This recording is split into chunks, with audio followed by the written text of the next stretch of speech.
we started this company, and as I said, I grew up really poor. A year later, we're millionaires. We sold to Walmart, Kmart, Target, Home Depot, Lowe's, Hobby Lobby, all those guys. And I tell people that in those moments, God showed himself to me in prosperity. But as I got older, he proved himself to me in my adversities. We went through a significant period where things were really, really, really tough. And I can remember one of my boys, he said, "Dad, this is bad." I said, "No, it's not bad. It's hard, but we're not afraid of hard." Yeah, it's interesting that self-hatred is also a form of pride. Because usually people think like me belittling myself is a form of humility. And I used to tell my guys and tell people that I work with, if we'll just do the ordinary things that good Christian folks are supposed to do, in business we won't be ordinary, we'll be extraordinary. Well, welcome back to the CCTri Podcast. This is one I'm excited about, but also it's a first for me because I am interviewing Randy today, and I do not know you at all. So how this happened is a few years ago, I was at a party, and Jason Moore was there, and you were also at the party, and Jason, like, you walked by, and Jason's like, "That man right there is one of the wisest men I know." And just in the back of my head, I just saved that. And ever since then, like, I wonder what his story is. So I texted Jason the other day. I'm like, "Hey, do you remember when we were at this party and there was a bald guy and you said he was really wise and it wasn't Robert? Do you remember who that is?" So. Oh, well, Jason's very kind. And I'm just going to get him back. Jason's the best man I know. I've known Jason. We started a Bible study. I met Jason 25 years ago, probably. We had a Bible study that I hosted at at one of the companies that I owned. And Jason and Scott Polesgrove and Jeff Combs, and there were a bunch of other guys, businessmen in the Tri-Cities that were there. But Jason came, and he had just moved here, and absolutely gorgeous wife, and I think one or two little babies at the time. Mm-hmm. But Jason and I have been friends ever since he moved here, and Jason's the best man I've ever met. And I tell him that, and it embarrasses him, but he's a great friend, and he's my idol. Mm-hmm. When I grow up, I want to be like him. Yeah, I have a huge respect for them. Yes. But I did just find out, apparently you taught my mother-in-law and her brother, I did. When they were in high school or something. Well, I think Tracy was probably in middle school, and Will may have been in grade school. I taught at Sullins Academy for 3 years when I first got out of school, and I taught and coached, and they were great. Mm-hmm. Tracy always had a smile. She looks like she did when she was 12 or 14. Will was always happy and very athletic, and they were great kids. But I look back now, and I'm not that much older than they are. I was 22, and Tracy was probably 14 or something at the time. Man. So how did you get connected at Celebration? Well, I was thinking about that. When you get to be my age, you don't remember a lot too far back. But I had attended Fellowship Chapel for probably 20 years. And I had done some work out of town for a couple of years. And when I came back, some friends of mine, I think it was Jeff Combs and Jason, I was talking with Jason, and I said, "Hey, where are you guys going to church?" And they said, "Celebration." They said, "You should come down." And I came down and immediately got a man crush on Robert.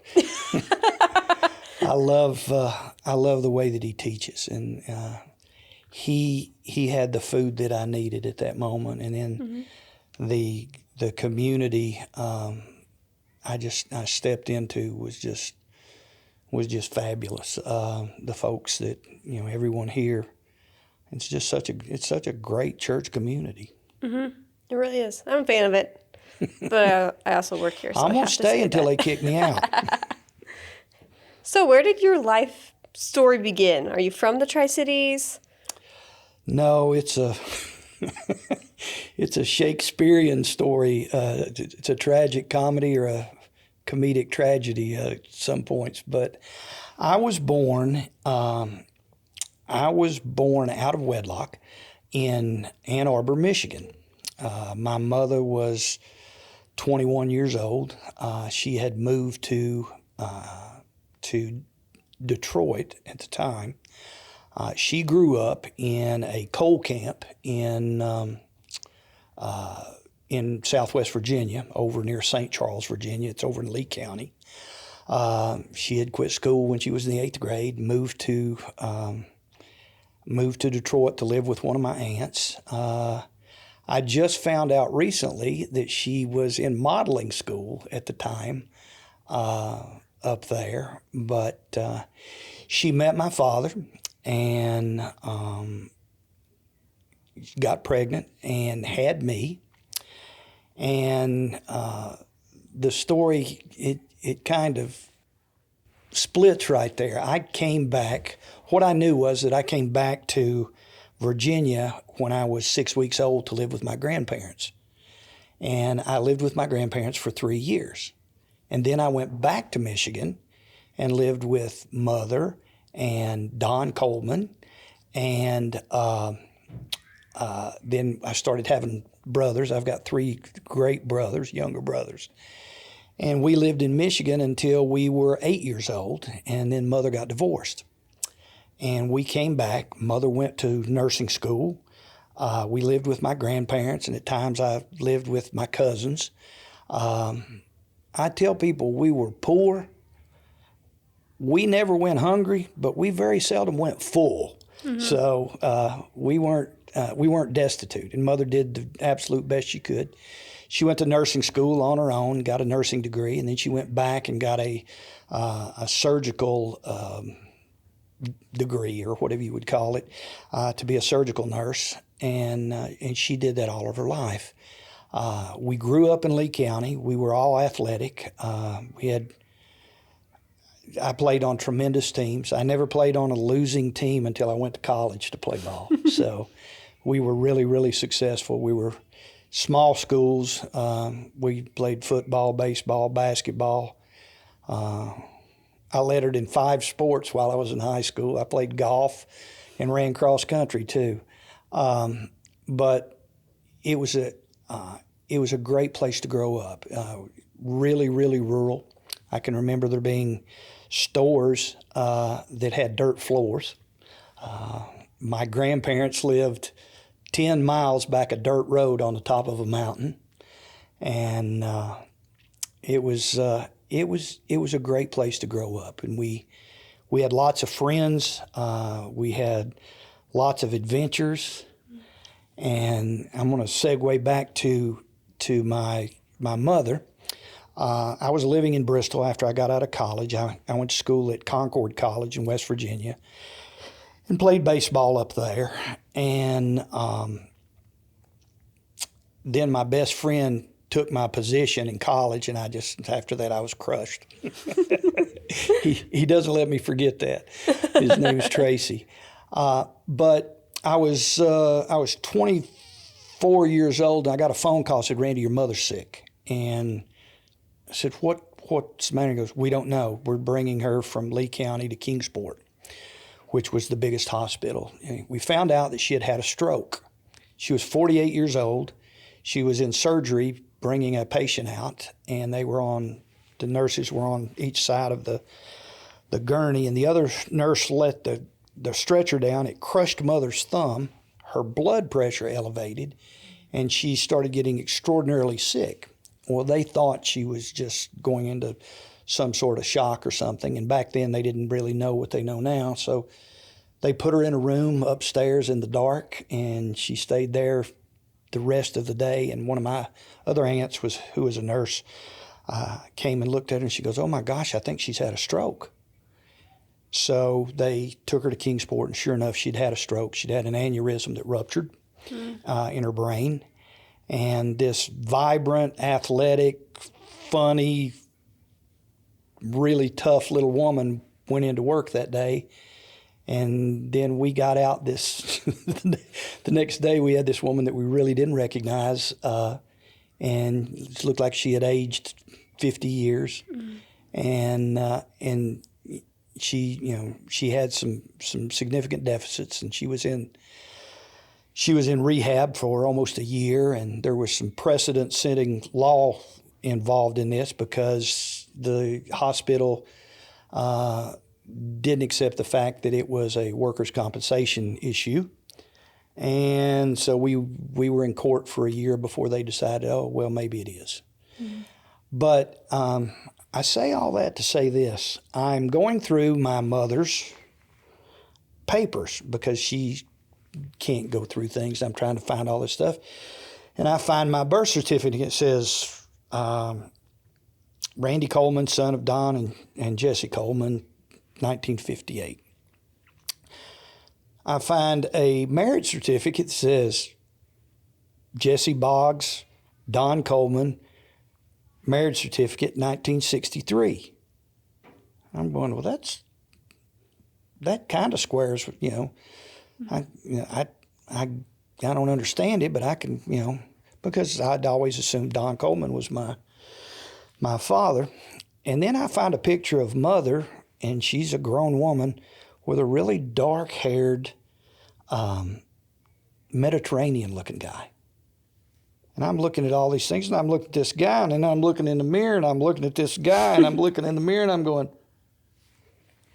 Mama? I called my grandmother. I said, something doesn't make sense here.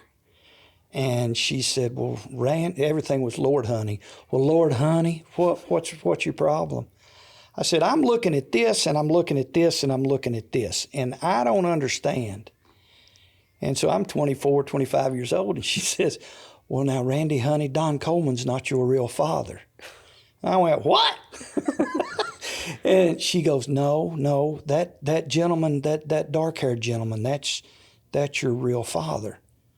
I said, well, Mama, why didn't somebody tell me? And bless her heart, she had an 8th grade education. She's the sweetest woman on earth. She said, well, honey, we really didn't think it mattered. So here I'm finding these things out. Well, I've got 3 younger brothers. And when I found out about having a different father, I started remembering all these discussions with Mother about, Mother, why do I look different than the other boys? And, she goes, well, what do you mean? I go, and I had really, really dark black hair. And I said, well, my hair's black, and, Don's is brown, Todd's is blonde, Brian's is red. And she'd say things like, oh, you just take after my side. I go, well, none of them have hair on their arms or legs. What? Oh, you just take after my side. So now that I know this, I've got to explain it to my younger brothers. So I bring them into, I was working at an import company, and bring them into the conference room, and I've got this big practice speech ready and everything. And I said, guys, and I'm older by 3, 4, and 8 years, so I pretty much raised them when they were young. So I sit everybody down, and I go, I've got something to tell you, and you know that I love you, and there's more to being family than just being family sometimes, and I'm struggling to get all this stuff out. I said, now what I've got to tell you doesn't change anything about our relationship, and I just want you to know that I love you. But I just found out that Don Coleman is not my father. He's your father, but I have a different father. And eyes get big, and they start looking at each other. And I look at my youngest brother, and he's looking at me and goes, are you just now figuring that out? I said, what? He goes, you didn't know? I go, no, I didn't. I go, you knew? He goes, yeah. I go, who told you? He goes, and he said, one of our cousins. I go, did you know? He goes, yeah, I've always known. I go, you're kidding me. Who told you? Another cousin. I said, what about you? He goes, yeah, I've always known. They go, you didn't know? I go, why didn't you say something? They go, well, we thought you knew. So that was an interesting turn in life. But, you know, I look back and to tie all this in, I've seen God move throughout my life in miraculous ways when my life took big turns. And he was always there for me to lean on. I tell people that I was saved when I was 12 in a little church, a little Baptist church in Woodway, Virginia, and I tell people this, and they kind of laughed. You know, that verse where it says, I can't remember who it was translated from point to point. Mm-hmm. I got translated from the back of the church to the front because I have no idea how I got there. Mm-hmm. One minute I was listening to a hellfire and brimstone preacher, and my heart was broken, knowing that if I died at that moment, I was lost and that I needed a Savior. And I'm in the back of this little church crying, and the next minute, somehow, I'm on my knees at the front of the church at the altar just crying out to God. And I don't know how I got there. I have no idea how, if somebody carried me, if I walked, if I flew. I have no idea. But I tell people, I came to faith. I became a believer when I was 12 years old. I became a follower when I was 30 years old. Mm-hmm. So what happened when you were 30? My first son, Christopher. We started a company.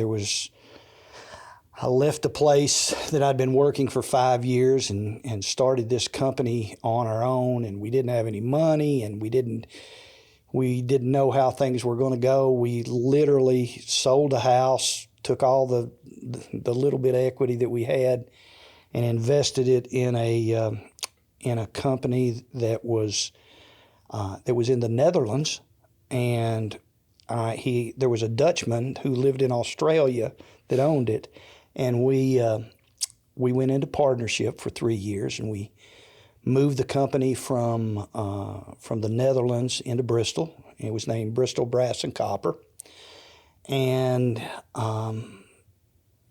I began to feel the inadequacy in my life to control the things that needed to be controlled.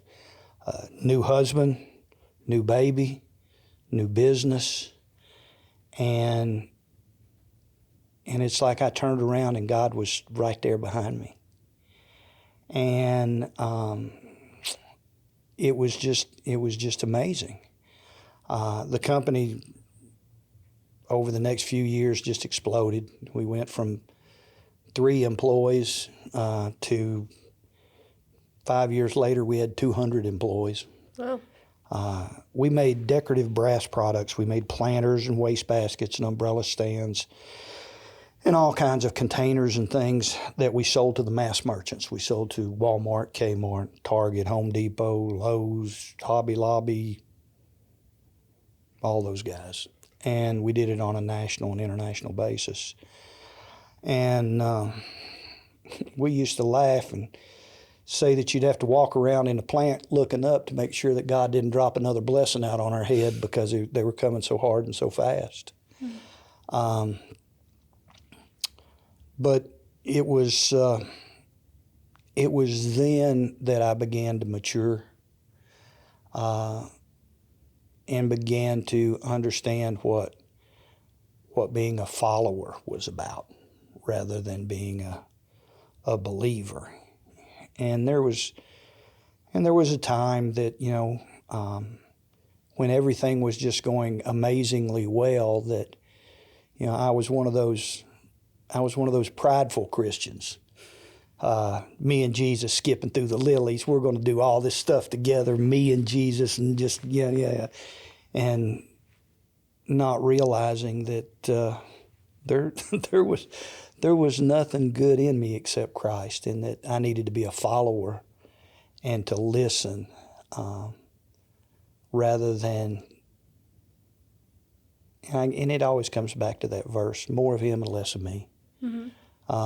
And when you're young and all these things that you're doing are going well, you can be thankful and all that stuff, but there's always, I think, there's a youthful pridefulness that you want to go, at worst you want to say, look what I've done. At best you want to say, look what we've done, when the sheer reality is, look what God's done. Mm-hmm. And so learning that over the years was very significant, and still learning it. I think that pride is the thing that I fight against the most.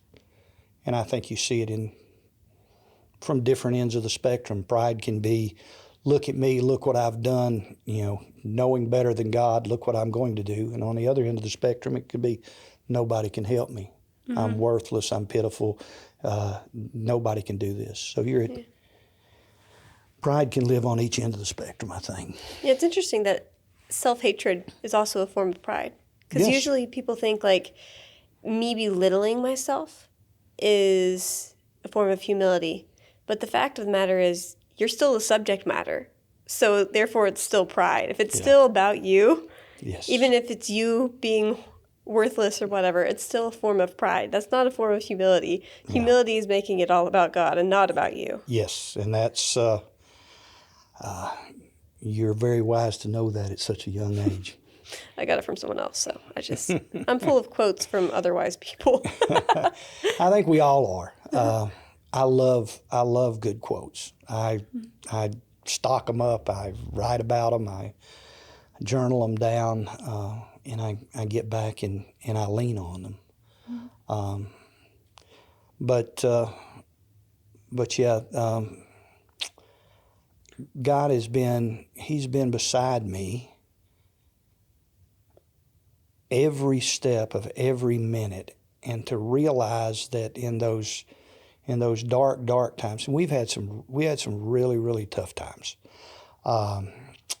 but to realize that He's always there, that He's perfect, that His love is perfect, that what He wants for me is good and not evil, that He is the greatest of fathers. God has used business in my life as a measuring stick for me, I think. We started this company, and as I said, I grew up really poor. Made very, very little money most of my life. And we started this company, I was 31. And a year later, we're millionaires.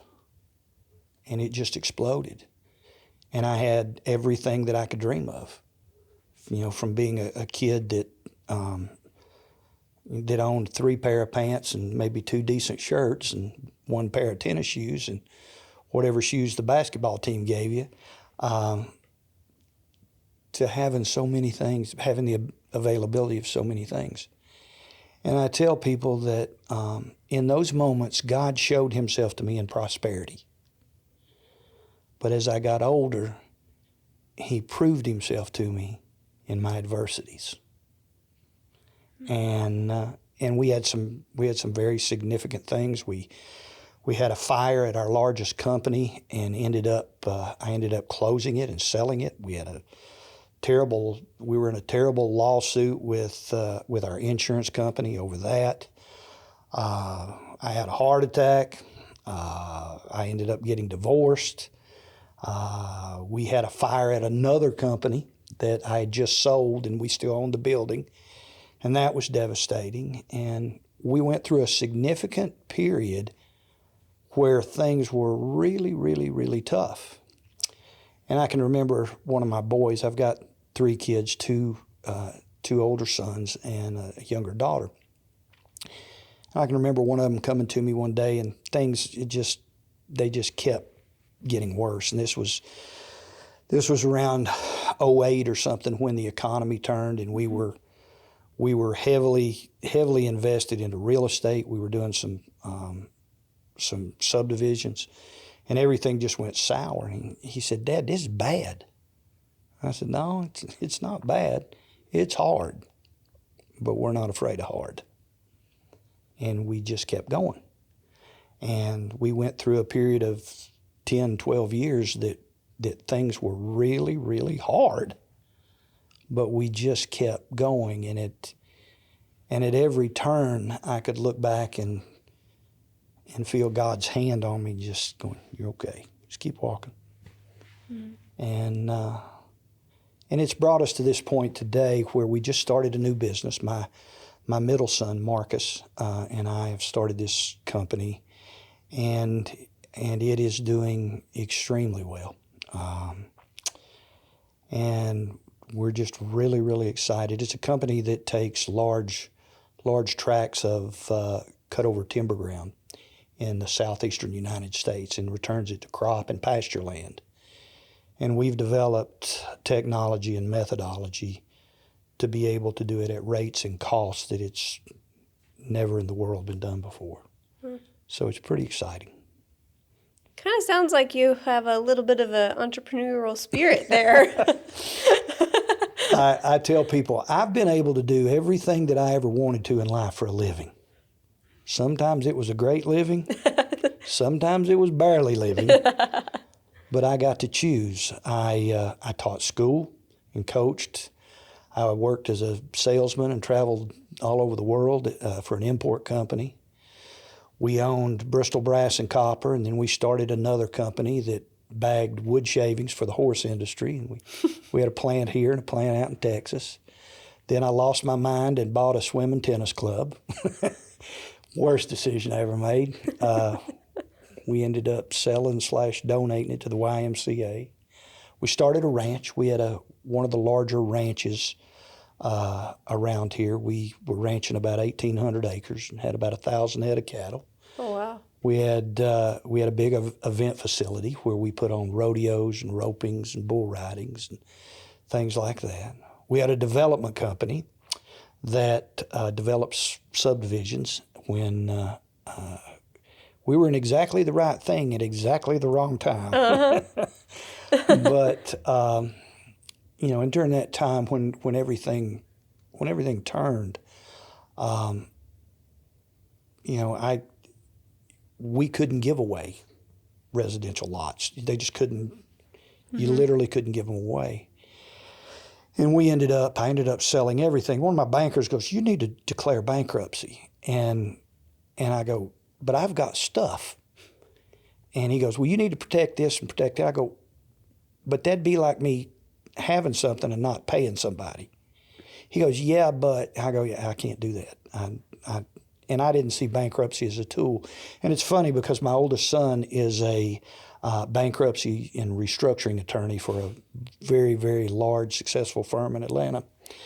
But I didn't see it as that. I saw it that I needed to pay everybody every penny that I could. Mm-hmm. So we literally sold everything, all the cattle, all the horses, all the land, houses, everything, all the equipment and all that stuff, and we paid everybody back. And it wasn't bad, it was just hard, mm-hmm. and we weren't afraid of hard. But it's through those times, it's in those valley times that I think for me that God spoke the clearest. Because then it wasn't me talking, it was me humbly listening. Mm-hmm. And I could hear that still small voice loving on me, encouraging me, comforting me. That's the greatest feeling, mm-hmm. even in the midst of tough times. What was it like to get to the point where you realized you had to sell everything? It's kind of odd. It wasn't hard for me. I I'm an obnoxiously happy person, and I'm always looking forward. So I decided early in my life that when you grow up with not a lot, and all of a sudden you have everything you think that you could ever want, you just become thankful. You're just so thankful because you understand the relativity of not having and then having. And then when we had to sell everything, I looked at it and said, I'm not going to be mad that I don't have it. I'm going to be thankful that I did have it. Because there's so many people in life that want things that they never get. And here God had given me more than I could ever have imagined, and had given me a season of life, and I see it as a season now, had given me a season of life that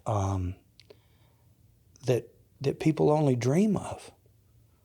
And for me to be perpetually unhappy that I don't have it, that wasn't a good thing. So it really was. It was harder trying to navigate with my kids how to do things. We coming through a divorce, trying to getting them into college. Things that we had planned on taking care of. They went from not having to worry about Dad paying for everything to, well, now let's figure out how we get all these loans. And God has been very gracious through that. Very, very gracious. I could not be prouder of my children. My oldest son, Christopher, is married to a beautiful woman, very intelligent, Mary, and they've given us 3 redheaded grandbabies, George and Blair and Fred. My middle son, Marcus, is my partner, and he's a taxation attorney for a mergers and acquisitions firm in Boston. He's married to a beautiful, sweet woman, Katie. She's from New York. We don't hold that against her much. And then my youngest daughter, Annie Mae, she's starting to work for us.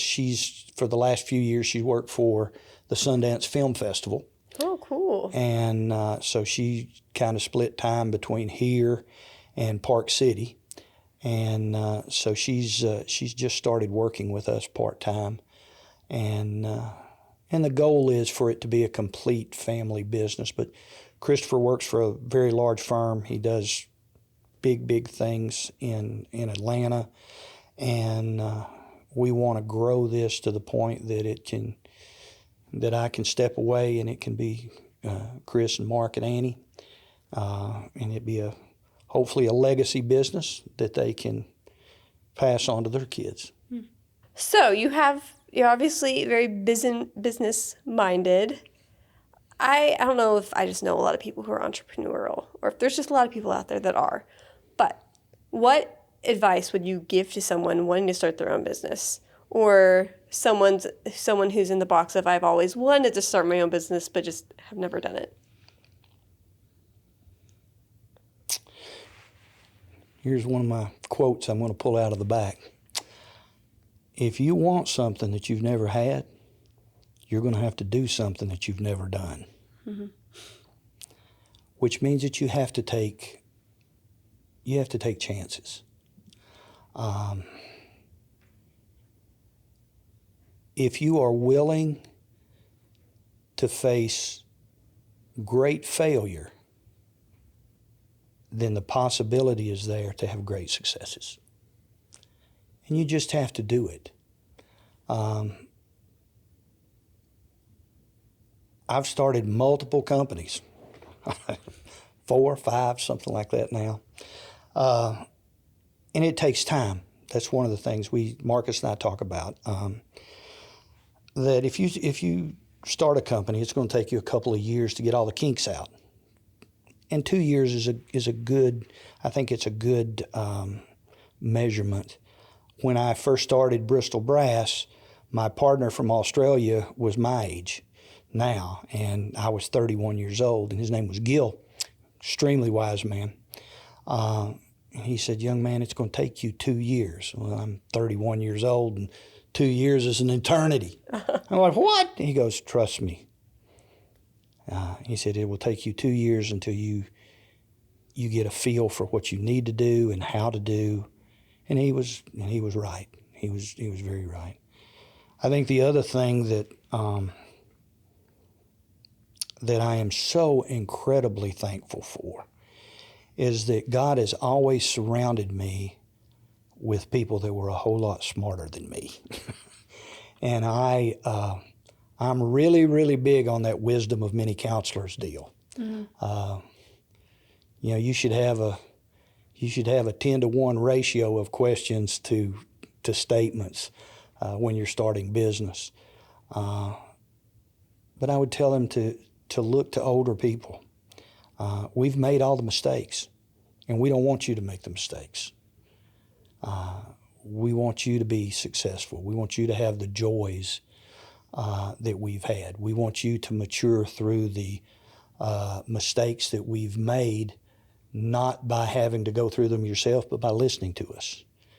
I used to tell my kids, there's three things about business or anything that you want to know that you can go. You can listen and learn, you can live and learn, or you can never learn. If you listen and learn, it's easy. If you live and learn, it's painful. If you never learn, you pay for it every day.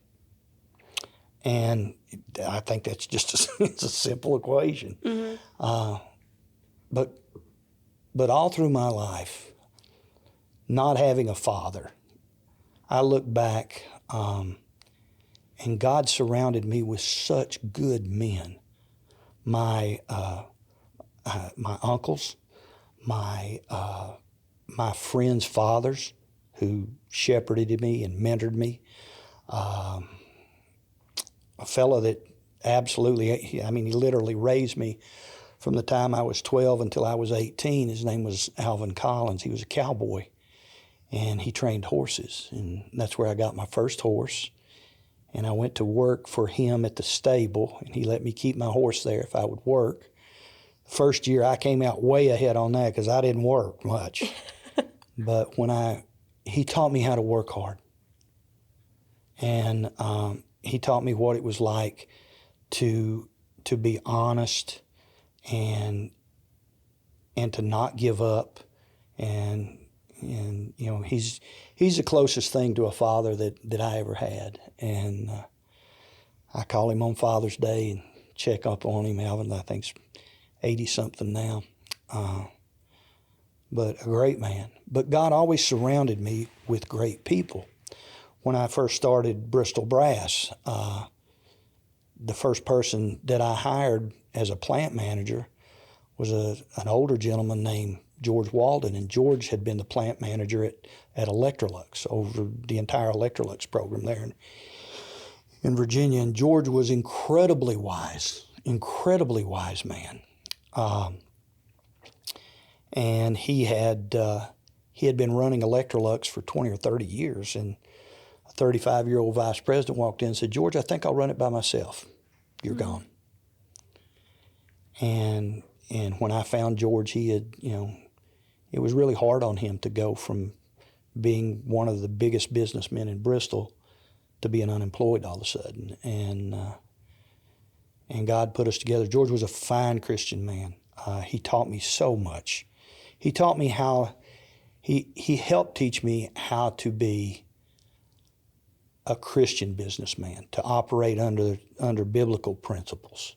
Because I didn't know. I was 31 years old, and I just didn't know. And then he started putting other men in my life that were just fabulous mentors. But I liken it to this. If you put a pencil in a jar by itself and you shake it around when the tough times come and you shake it around, the pencil gets beat up and it gets dents and dings and it may even break. Mm-hmm. But if you put 30 pencils in that jar just like that one and you shake it around, it doesn't get hurt. The other pencils protect it, and they protect each other. And God filled my pencil jar with really, really great men and great friends. And, and some of them are here at this church, Bert Taggart, and Jason, Jeff Combs, guys that I could go that were always there, that were godly men. And when I'd step out of line and go, wait a minute, now you don't do that. And I used to joke that, if I was the smartest man in the room when we had a staff meeting, I was in trouble. Mm-hmm. I needed the folks that knew a lot more about what they were doing than I did. I had a girl interview me one time, and she said, "Now, Randy, what do you do here at the company? What is your role?" And the company had grown, and we had multiple vice presidents and things like that. And I said, "Well, let me tell you what I am." I said, "I'm like the ignition switch on a car. I'm extremely important to get started, but you don't use me much after that." I said, "Everybody else is a whole lot more important than the ignition switch at this point." And I always saw it that way. We had some really, really talented people. Mm-hmm. Came from I came from a very, very small little company, import company, and guys that came from, George came from Electrolux, which is $100 million a year place, and Mike Stallings and Lewis Neal and Larry Bays. Larry had been at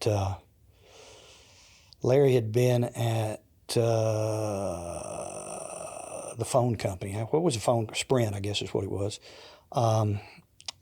And had like 4,000 employees under him.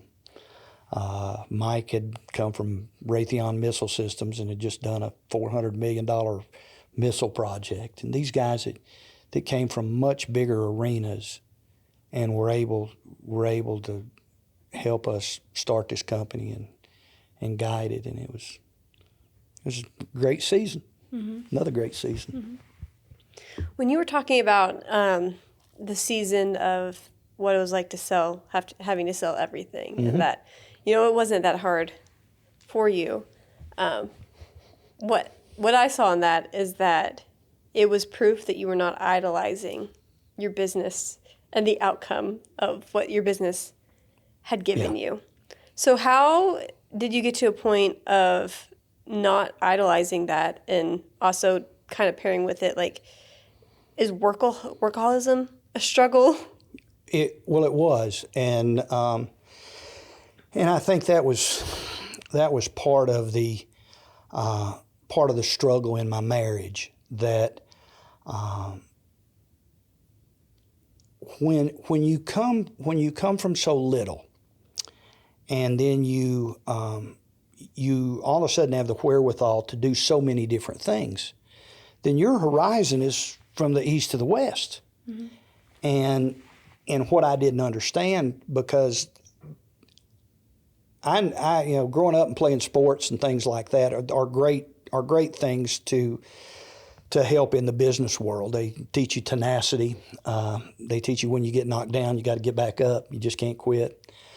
But I figured out real early in sports, I wasn't the biggest, I wasn't the strongest, I wasn't the fastest, I couldn't jump the highest. But if I could just hang in there till the end, I at least had a 50-50 chance of winning. Mm-hmm. And I was lucky enough to play sports with a lot of like-minded guys. But that saying that your greatest strength can be your greatest enemy, being able to work long and work hard was a great blessing. But having not grown up with examples of a healthy marriage, of what a home is supposed to look like. I looked at myself as the man of the house when I was 13 years old, because I had to take care of my little brothers, and mother was working all the time, and so I started making the rules myself. Mm-hmm. And so all I knew to do was work hard. And so I was working real hard, and money was easy to get and easy to make. And, well, look, there's another business. Why don't we start this shavings business? Okay. Well, look, that swim and tennis club that where I first came to work in Bristol, it's for sale. Honey, why don't we buy that? Okay, well, you know what? If we buy this farm, we could cut this off and develop these lots and blah, blah, blah. And all of a sudden, I'm running 5 companies. Mm-hmm. All at once? Yeah. Oh, gosh. But there's only one Randy. And I had a wife, a beautiful wife, Susanna, and 3 small children that my logic path was, not knowing any better, that they were an extension of me, that they would just come with me and we'd do all these things together and blah, blah, blah. But Susanna wasn't built that way, and the kids were just kids. And, you know, I grew up, like I said, out in the country and working hard and having fun and horses and ponies and cows and camping out on the mountaintops and all that stuff. And I saw that as a way to teach them the things that I knew. But there's only so many hours in the day. When someone tells you, well, I just don't have enough time. No, you have enough time, okay? You just don't have enough space in that time to keep throwing things in there because everything takes time. And I was not good at that in my younger years. I had a very strong type A driven personality that let's just do more, let's just do more. This is working, this is working, this is working, let's just do more. And then all of a sudden it wasn't. And in retrospect, I can look back and see God's hand on me and going, you're not moving in the direction that you need to be moving. So the difficulties, God used the difficulties in my life, and all things work together for good. He used the difficulties in my life to sand off those rough spots in my character and to fill in the holes that I didn't see, the blind spots that were obviously there that other people would see, but I wasn't seeing or I wasn't listening to. And having been the boss, let's just say the boss, almost all my life, from the time I was 13. You know, I was 14. Mother wasn't telling me what to do. I was telling her, we're going to do this, and the boys, I'm going to take the boys and do this, we're going to do that, and I'm going here. And she's going, okay. Because she was overwhelmed, and she was, working and always on call. And then being a leader in sports and going to college, and I just looked older and acted older and was, was a leader of things that I probably shouldn't have been a leader of. It's like George Bush said, back when I was young and irresponsible, I was young and irresponsible. And then through my first jobs, I was the boss, and I was always the boss. So everybody was listening to me, and I wasn't doing enough listening. And I wasn't doing enough listening at home, especially to the needs of a younger wife with three babies, and that caused difficulties. But I have a whole dissertation on the balance of Christ, and that we're to achieve that perfect balance. We're to strive for that perfect balance. In Christ, in our example, was perfection. He didn't work too much. He didn't cry too much. He didn't preach too much. He didn't laugh too much. There was sheer perfection. And I think about what the cross looks like. And I think about the hands of justice. And I think about the balance, the scales of justice. And I think about the balance of what a cross looks like. And I think that we're to strive for that balance. And for me, I struggled with that. for some reason, I've always been attracted to more. whether it was volume in products that we were producing. You know, we started out producing 500 little planters a day, and before long we were producing 10,000. We started out making 500 bags of shavings a day, and before long we could do 4,000.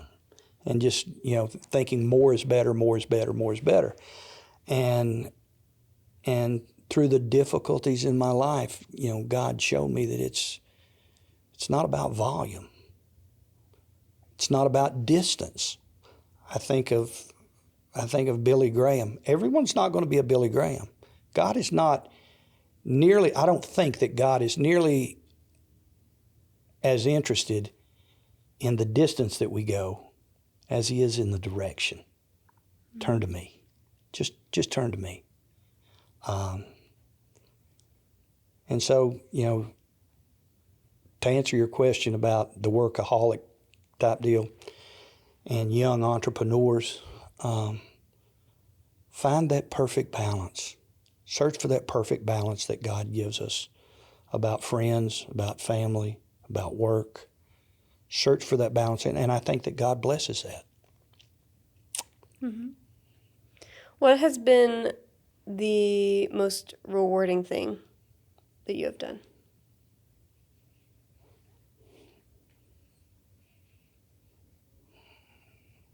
Gosh, I've done so many things. And one of my accounting buddies used to call me the ultimate optimist because I've learned to enjoy wherever I am, doing whatever I do. I enjoy coaching. I didn't tell you this. I coached high school tennis for a few years. We won some state championships. I coached college tennis for a couple of years. That was great fun. As a matter of fact, I spoke to it was 12 years ago, I spoke to one of my players who lives in Spain. All those guys are internationals, and I talk to them all the time. Mm-hmm. I spoke to one today. We're going to do a business deal together. He's got a new baby over in Madrid. But coaching and being able to instill the things that I think are important, bringing joy, peace, and what God expects of us through those things. And coaching sport is one way of doing it, but mentoring through business. I enjoy talking to people about business and saying, let me tell you the biggest mistake I made. Yeah, you don't want to do that. Don't buy a tennis club. Yeah, do not buy a swimming tennis club. But I just enjoy interacting with people and telling them, just one beggar trying to tell another beggar where to find the bread. Mm-hmm. That's pretty much it. Mm-hmm. You mentioned earlier about having God in business and godly principles within your business. Have you found it to be difficult in a world that kind of thrives on backstabbing and lying and cheating and all that? The rewards are so much greater than the problems. I didn't know when we started Bristol Brass, I didn't know that you could do things wrong. I didn't know that was allowed in business. So if you think about this is something I'm really, really proud of, and I'm thankful for. I'm not proud of a lot of things because not a lot of things I'm responsible for. But my guys went to a meeting with Lowe's and all the vendors in Lowe's. So you think about how many thousands of vendors there are selling screws and bolts and lights and wood and everything else. Out of all of the vendors at Lowe's, every vendor they had, we were the only vendor that shipped 100% fulfillment, 100% on time. Wow. And I used to tell my guys and tell people that I work with, if we'll just do the ordinary things that good Christian folks are supposed to do, in business we won't be ordinary, will be extraordinary. Don't lie. Okay, do what you tell people. Don't cheat them. Don't steal from them. Try and help them. Think of them more highly than yourself. And when you do those things, you're a rock star in business. And when they came back, I literally did not know that you could ship shipments and it not be full when we first started. So, I was like, I don't care what it takes. We told them we were going to do it. Let's do it. We got to do it. And whatever it took for us to do that, we did it. And that was that was just being faithful and God blessing us for it. So, but I don't think that it's hard. I'm old enough now to look at people and feel sorry for them when they're trying to cheat you. And I can look at them and go, yeah, that's not right. That's not true. And that's not good. But it's the reward is much, much greater than the problems that it causes. Mm-hmm. And it always will be. Yeah, that was really good. Last question what is your best piece of life advice? Not necessarily business, but life. We talked about this last night in small group. I read a book by Jimmy Carter, President Jimmy Carter, a great man. Not necessarily a good president, but a great man and a good godly man. And he wrote a book about 52 of Jimmy's Sunday school lessons. And he was in Plains, Georgia, and he taught Sunday school. And in the beginning of the book, there was a little story that he had recounted, and it had to do with a pastor.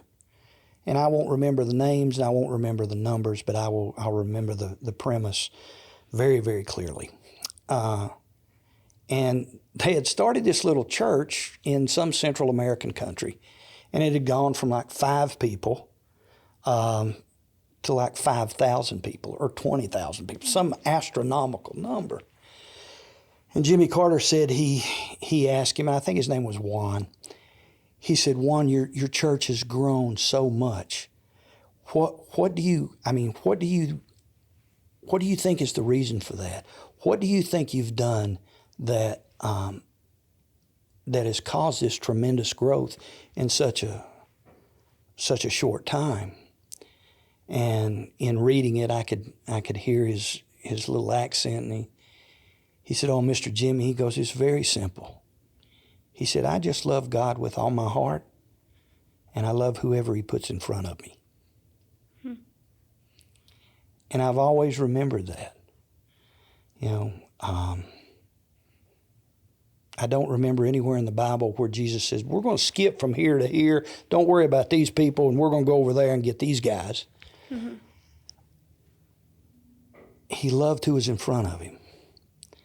And for me, I think that is the best life advice that you can, to be Christ in front of whoever it is.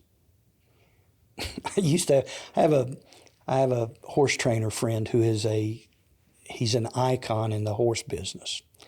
A friend of mine, his name's Dale Livingston, and Dale had been a pastor, and one of the things that he said, he's so straightforward. And he said, Randy, he's got a real deep Southern voice, Oklahoma.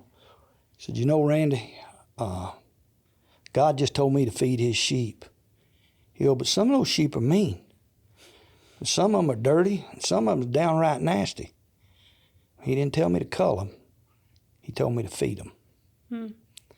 So whoever God puts in front of you, whether it's that dishonest businessman that's trying to hurt you, or it's a child in need, or a widow, or your best friend, or your child, or whoever it is, just love God with all your heart and all your mind and all your soul and all your strength, and love whoever he puts in front of you. Like Forrest says, that's all I've got to say about that. Well, Randy, thank you so much for all that you've shared today. It's been an absolute privilege to hear your story. Well, you're too gracious, trust me. They're just stories. But thank you for having me, and thank you for doing this for our church. It's needed and it's appreciated. Not to sound like Chick-fil-A, but it's my privilege. Is that what they say? I don't even know. Pleasure. Thanks, Pleasure, Mom, privilege, off whatever. camera. Yeah, it's my pleasure. That's fine. Yeah. Well, thank all of you guys for watching this. Hope you enjoyed it, and we'll see you back here next week.